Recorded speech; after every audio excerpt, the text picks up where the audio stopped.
Hello, welcome to Therapy Talk with Tammy and Pauline.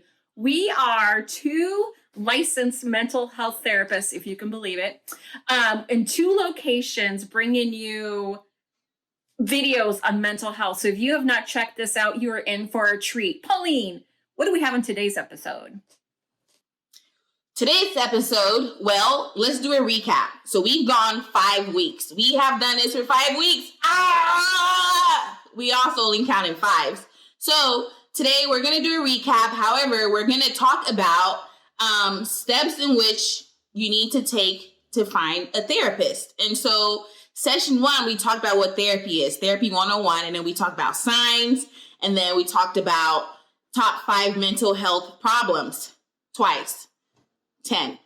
So now you've identified, which would be our first step for today, is you've identified that, well, there is something you want to work on. Tammy, these are very, okay. All right, we're back. You've identified that there's something you want to work on. Perhaps you've realized you are depressed or maybe suffering from depression. You might be anxious. You might be struggling with relationship problems. You're like, okay, perhaps I should go talk to someone. Let's figure some stuff out. So Tammy, could you let us know what someone could do who's identified that they might need to talk to a professional? Sure. I'm just going to get these feathers out of my neck and hair. So I think the simplest way is you guys are on YouTube, so you know the internet. So any kind of internet search, just type it in, therapists near me, counselors near me, whatever.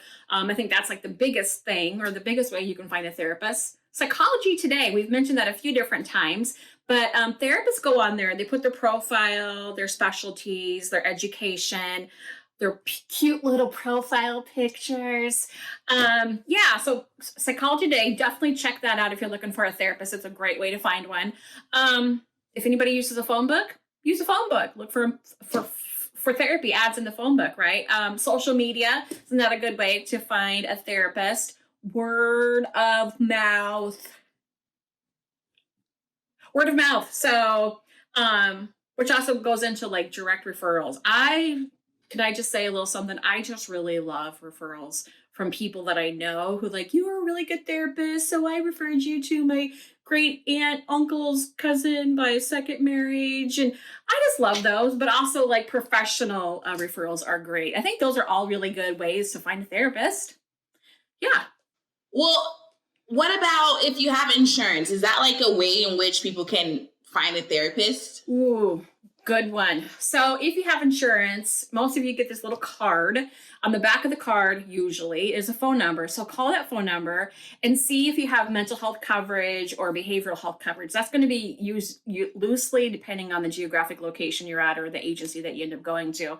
So you're going to call that or email or contact them and ask them about that. You're going to know like how much your copay is or your deductible, things like that. There's a lot of things with insurance. But if you call your insurance company, they will be able to help you out with that. And so with that, they're going to let you know if somebody is in your network. And what the network means is like, so maybe they're around you and again, your geographic location. So when you're doing the internet search and you're like, blah, blah, blah, where's a therapist?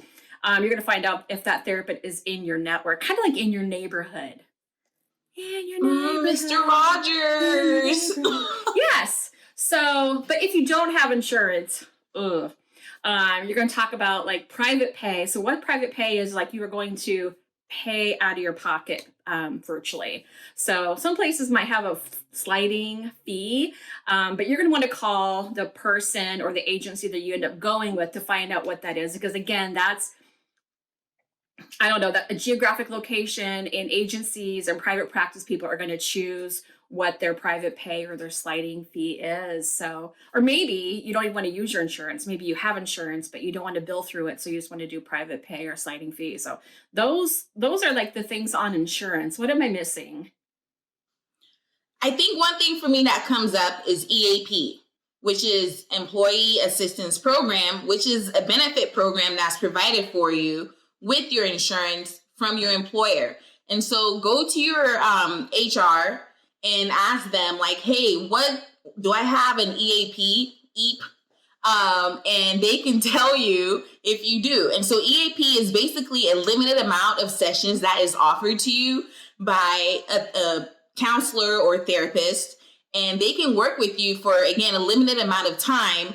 And something that I would do, if let's say you want to, perhaps you need to be in therapy for a longer amount of time, and you found a therapist in your community, however, they have a wait list, I would totally work with an EAP in the beginning.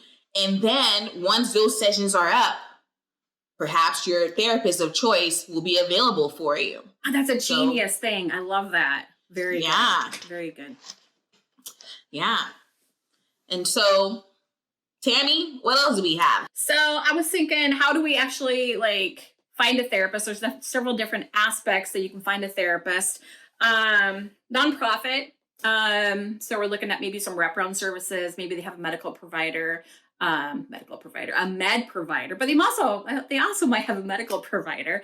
They might do some substance abuse stuff, maybe some faith-based programming or treatment, therapy. It could include shelters, hospitals, another way, which huge umbrella. And again, a lot of these that I'm going to mention, they're really fluid. They're going to go from one agency or building to the next. Basically, this buildings, right? So under the hospital, we have general physician. Maybe you have an eating disorder and they have a dietitian on hand. So that would be a really good collaboration there. And so private practice, my favorite, private practice.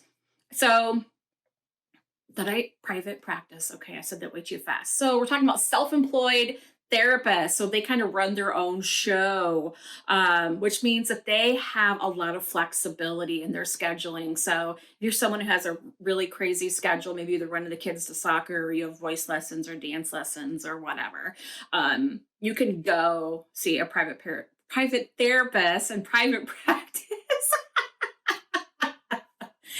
and go with that. So they have a lot of flexibility. And an agency overall. So that's another large umbrella, like I mentioned earlier. So, yeah. Am I missing anything? Well, yes. We're living in unprecedented times with novel events. How do people do therapy now, Tammy? Gosh, you're right. Telehealth. It's amazing. So I would say that this is the best time in the world, in the history of the world, to get therapy. You can sit at home with your dog Bobo and eat your Cheetos and maybe your boxer shorts and have therapy and in the privacy of your own home. I mean, it could not be easier to go to therapy. So I think that's awesome. Thank you for mentioning that. Yeah. Yeah, it's definitely more convenient via phone or video. So we get to reach out to people in the rural areas. Absolutely. Yeah. Yeah.